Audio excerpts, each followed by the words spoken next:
Now, I was talking to a Nigerian pastor about this, about the whole AIDS scenario, and he then told me about a story when he was in Nigeria.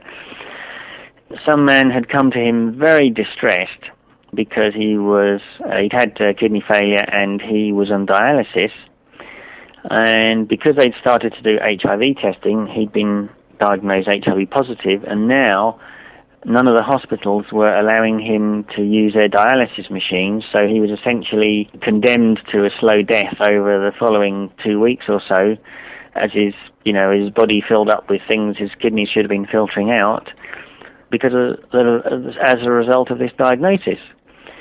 Now, of course, they were unaware, and probably the hospital unaware, that the dialysis and the failure of his kidney itself can result in false positive diagnoses. So again, another self-fulfilling prophecy of death. Is this psychosomatic?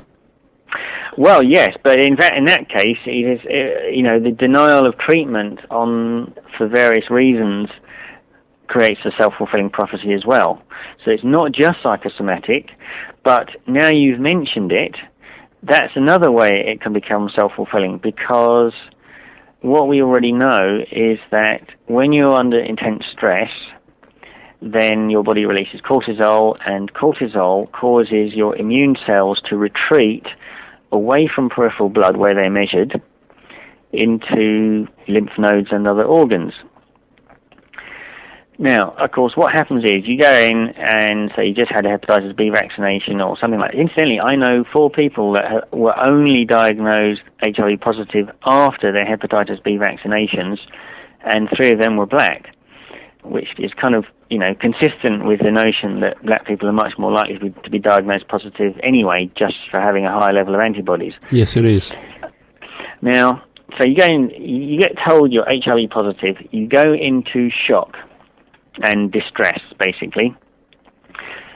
There are 2 things that happen. One is that your body releases cortisol that immediately moves a lot of your CD4 cells into lymph nodes and organs out of your peripheral blood.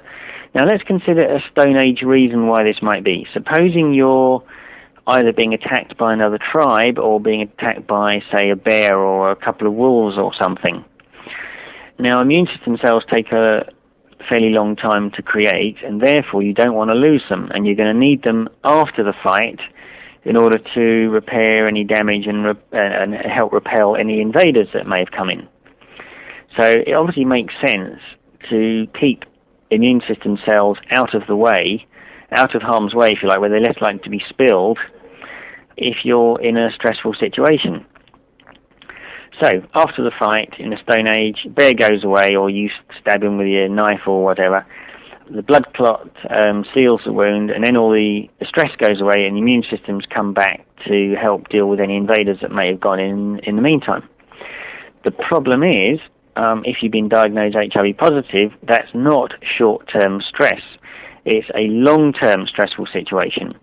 And so that has that can have a significant, so you have long-term cortisol release, and that can have a significant short-term effect of keeping your CD4 cells out of your peripheral blood.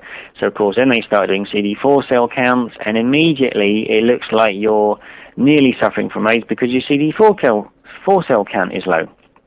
So you get the suppression of the immune system anyway. And you get the temporary movement of CD4 cells away from peripheral blood where they're measured to internal organs. Now that's a bit like measuring the health of the supermarket from the number of trolleys outside. Yep. There can be all kinds of factors which can, is it good to have lots of trolleys outside or is it bad? And CD4 cells have not proved to be a good prognosticator anyway. They're proved to be pretty unreliable. But in fact, supposing there's a thunderstorm outside or there's lots of rain and the supermarket doesn't want its trolleys to get rusty, it might move all the trolleys inside for safekeeping, which would be a sensible thing to do. And that's essentially what the immune system does when it feels under stress or under attack. But of course, that doesn't mean they disappeared. It just means they've been moved to a safer place. But long-term stress and therefore long-term cortisol release does suppress the thymus gland where CD4 cells and other immune system cells mature, and therefore in the long run it really does result in a long-term drop in overall CD4 cells. So the stress, there's a fairly simple biological mechanism that's already known where the stress of the diagnosis itself causes what would be classified as AIDS. And then we won't be surprised if that person suffering from those symptoms or experiencing those events that you're talking about, we won't be surprised when they become even less able to fight infection and the immune system becomes suppressed when they take AZT on top of it. Exactly, yes. In fact, in anything, I mean, someone I know who's recently been prescribed some of the drugs that were supposedly going to be a bit gentler and more easy to take, and after 2.5 days he was so ill he couldn't stand upright, he couldn't raise his arm because he felt like his liver was hurting, and he was confused, he couldn't think properly, and this was a guy that was diagnosed 21 years ago, and he only just recently started taking these drugs, and he quickly came off them because it quickly became apparent to him that it was the drugs making him ill and nothing else. So, in fact, the only reason he eventually succumbed to pressure was because of some other lifestyle environment things where he wasn't taking into account, and that's adequate rest. He wasn't taking that into account would be adversely affecting his well-being. So, it's not just AZT, which is the granddaddy and probably one of the most toxic. Even the ones that are supposedly easier to take can have seriously devastating effects. And, of course, Septrim as well, which his doctor is now blaming for being the main culprit for his recent effects. But, he's convinced that if he believed that was his only chance and he carried on taking them, he'd pretty much be dead by now. Right. So, the problem is there are you get multiple concurrent and consecutive self-reinforcing factors or mutually reinforcing factors that once you've been diagnosed positive become a complex self-fulfilling prophecy of death. And now for different people they'll take perhaps different routes, but the ultimate effect can be the same simply because of the self-fulfilling prophetic nature of the diagnosis itself. Yeah, it makes a lot of sense to me, the effect of the mind. Yeah. Now, of course, there are some genuine adverse health factors which are themselves, not good for you, like alcoholism, as well as also been correlated with alcoholic liver disease and hepatitis have also been correlated or indicated as being causing false positives. Now, of course, those conditions themselves are not healthy, and it's not really a great surprise. Oh, and here's the other thing, of course, another way. Once people have been diagnosed with this thing, they often go on benders, and I know several people that once they were diagnosed, they thought, oh, well, screw it, I'll just, I've only got a short time to live, I might as well go and enjoy myself. And they then engaged in what was, clearly reckless and hazardous behavior.